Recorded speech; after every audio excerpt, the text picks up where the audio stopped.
Nagbabaklas ng MMDA ang ilang poster sa tarpaulin na nakakabit sa bahagi ng EDSA Caloocan matapos idaos doon kahapon ang isang malaking proclamation rally. Wala kasi sa tamang lugar ang mga kinabit na campaign poster. May ulat on the spot si Cedric Castillo. Cedric? Yes, Rafi, Connie, kung tiyempo naman daw na may proclamation rally o kaya may official event at mayroon naman daw kaukulang permit, ay hindi naman daw muna o pagpapaliban muna, pagbibigyan muna ng MMDA yung kanilang pagbabaklas. Pero ngayong umaga raw sa isang bahagi ng EDSA Caloocan, partikular doon sa may MCU footbridge, mga tauhan na rin ng Oplan baklas ng MMDA ang nagtatanggal ng mga campaign posters at tarpaulin ng isang political party dahil hindi raw nagkusa ang mga organizer at supporters na linisin ang lugar na pinagdausan naman ng isang proclamation rally kahapon sa railing ng isang footbridge at maging sa ilalim ng linya ng LRT nang agsabit yung mga paraphernalia. Dahil wala sa common poster area ay kinokonsiderang illegal ang mga ito. Bukod pa rito, pinuntirya rin ng MMDA ang kahabaan ng Rizal Avenue, sako pa rin ng Caloocan City. Hindi bababa sa 30 mga miyembro ng MMDA team ang nag-spray din ng tubig sabay is-is ng mga nakadikit na mga poster sa mga pader. Bago pa man magsimula ang campaign season sa local level ay tone-tonelada ng mga paraphernalia ang nabaklas ng MMDA, lalo pa raw ngayong full swing na rin ang kampanya para sa local positions. About 93.52 cubic meter ng illegal poster. It's around mga 26 tons na political poster ang nakukumpiska. Compare nung sa national, ngayon po ay mas marami ang nakukuha natin na political poster dahil kahit saan na lang po pwede silang maglagay. Sa kaburihang palad daw, ayon sa opisyal ng MMDA na nakapanayam natin ay walang naging aberya sa operasyon ngayong umaga. Sakali man na may magreklamo o pumalag na kandidato o mga supporters sa pagbabaklas ay SOP raw ng MMDA na umiwas na lang para walang tensyon at balikan na lang ang mga illegal na paraphernalia para baklasin hanggat maaari. Samantala, Rafi, Connie, sa isang text message, wala naman kay Representative Barry Gutierrez, ang spokesperson ng Daang Matuwid Coalition, ay nakaatas daw sa local candidates at sa kanilang campaign officers yung pagkakabit ng posters doon sa proclamation rally na nabanggit natin na naganap kahapon. Patuloy raw ang paalala sa kanilang mga local counterparts at pag-monitor daw doon sa mga campaign workers at sa mga volunteers na strictly ay sumunod sa mga regulasyon ng COMELEC. Rafi, Connie.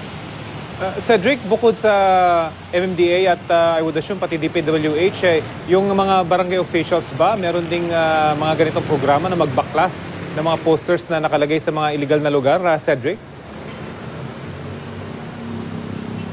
Rafi, kung pagdating dun sa barangay level, wala naman tayo na monitor na kung meron ka ganitong counterpart kumbaga, ano. Pero sa pagkakaalam natin na Rafi, yung COMELEC ay meron siyang kapangyarihan na magsagawa ng ganitong mga operations, yung pagbabaklas. And this time around, ang dineputize na is MMDA at saka PNP. Ngayon, kung ang kanina dun sa yung nakausap nating opisyal ng MMDA, ang pinapayo nila dun sa mga private citizens, bawat individual sa atin, ano, kung meron silang na-observe na mga ganitong posibleng paglabag sa Fair Election Act o yung paglalagay ng mga illegal na mga posters at mga iba pang mga campaign paraphernalia ay pwede nilang i-report.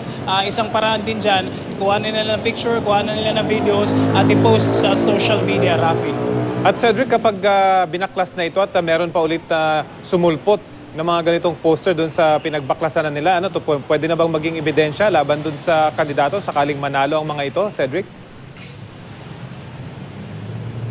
Actually, Rafi, yung unang pagkakataon pa lamang na merong makuhang mga paraphernalia, hindi lang yung kumbaga nagtanggala pero nagbalik pa rin, ano. Ito ay posible nang i-consider na offense. Kanina ay binabasa natin, Rafi, yung Fair Election Act na sinasabi dito, ang penalty ay ang sinasabi sa Fair Election Act, yung paglalagay ng illegal posters ay may ko-consider na isang election offense. Now, ang election offense, ang penalty niyan, kung ibabase naman natin sa Omnibus Election Code, ay pagkakakulong ng 1 hanggang 6 na taon. Ang tangan nga lang dyan na Rafi, isang bagay na maganda sana nating matanong sa COMELEC, meron ba napaparusahan pagdating sa ganitong mga kaso? Isa pang nabanggit ng MMDA, itong mga election na paraphernalia na na-confiscate na nila ay hindi na pwedeng bawiin o ibalik pa doon sa mga kanilang mga kandidato, Rafi. Pero Cedric, tulad nga na nabanggit mo kanina, ang convenient excuse ng mga kandidato, yung mga supporters lang nila ay nagkakabit at hindi naman nila alam kung saan kinakabit ang mga ito. So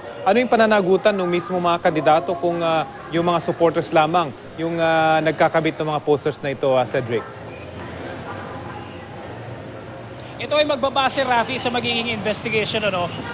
Yung investigation ng COMELEC. Ang nangyayari ngayon, Rafi, MMDA, yung nagko-collect ng ganitong mga illegal na paraphernalia, and then i-consolidate nila yan para i-report nila sino-sino yung mga kandidato, sino-sino yung political parties, sino-sino yung mga party list na posibleng may paglabag dyan.